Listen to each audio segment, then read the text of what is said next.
So this is how you order a refundable TikTok sample. So just come into the TikTok studio and then come into TikTok shop for creator and then come to click on product marketplace. So here you would just search for the product that you want to add. So let's do a search and you can look for the product that you want to request a sample on. For example, let's go with this one. Let me scroll down. Let's say if I want to go with this one, then you would just click on refundable sample.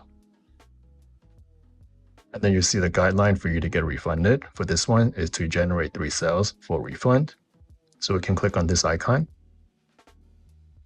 Make sure it's the right product. So let's say if I want the pink and orange one, click on select. And then you'll be able to make a payment here. And after you click on place order, and then you're done. So this is how to order refundable TikTok sample.